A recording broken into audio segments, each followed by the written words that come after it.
My name is Heather Hui-Litwin. Joining me here today is Heather Douglas. Hi, Heather. Hi. Hi. And this video is going to be on how to put together a motion record.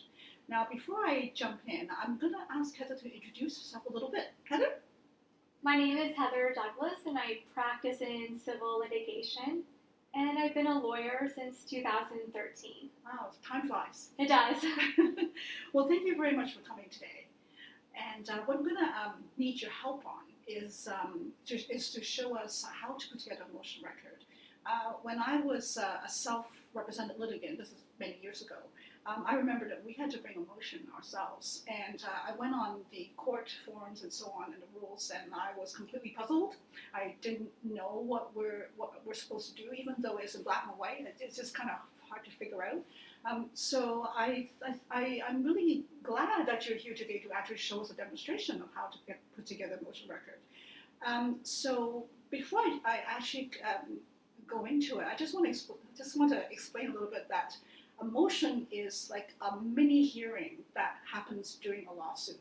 So usually people bring a motion to ask for procedural relief and that kind of thing. So they're kind of like little trials before you get to the big trial. But of course, usually it's a great idea for the judge to read ahead of time before the hearing about what your case is about. And so this is about that. It's about the written material that the litigants prepare to file to court so that the judges can have a sense of what the hearing is about. All right, so much for that. Now, Heather, if you could show us what a motion record actually looks like. Yes. So the rules of civil procedure, if you have an action in the Superior Court, will let you know what a motion record will look like. So today we're giving an example of a motion record where you're the moving party. This is the first page, which is like the title page, and it says motion record on it. It has the date and the parties. Sometimes people put this clear page in front of it, but you're supposed to use a hard white piece of paper to print it on. The next thing is what's called the index, and that's like the table of contents. So I'll put this tab, which we'll call index, and I will put the index page behind. Usually at tab 1, we'll see the notice of motion. And the notice of motion looks something like that. And after the notice of motion, we have the affidavit.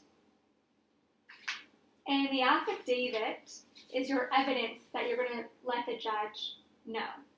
And it's in a written form, and you'll see on the next page that it's commissioned. So a lawyer or a paralegal or a person who has a commissioner stamp can commission it. Behind the affidavit, we'll put the exhibits. So usually our exhibits are lettered and our other tabs are numbered. And here we only have one exhibit, and we put an exhibit page, so that gets commissioned as well. And we have our actual exhibit. Here in the affidavit, we're talking about an email. So we're putting the email into our motion record. And in the affidavit, we mentioned the statement of claim and statement of defense. So we're putting them in as tabs 3 and 4 in our motion record.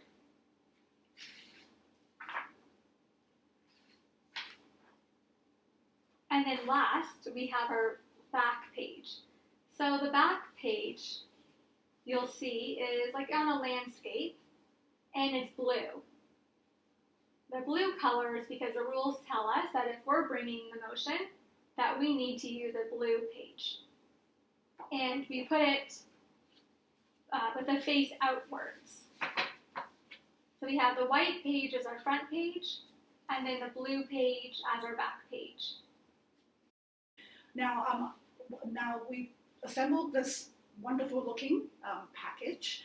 Can you just put maybe a clip on and just submit it to the court like that? No, unfortunately we have to use a special spine to attach it to. So you'll look at your motion record. Ours is pretty slender, so we don't need like anything big like this. We can just use the smallest one here and get a special hole puncher, and you punch it and load it onto here, and once it's assembled, you can take this with your affidavit of service and file it with the court. Great. So I'm going to be making another separate video on how to bind these documents using the Surlocks binding. But you don't have to buy a machine or anything like that, because it's actually pretty easy to do binding. You can go to print shops like Staples, I guess. Yeah, you can go to Staples and Print 3. Right. And yeah, there's specialized printing shops, and they will have all of this available, and they can put it together.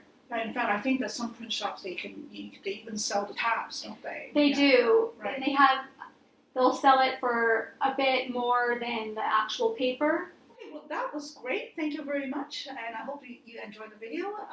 Don't forget to click subscribe, and see you next time. Bye.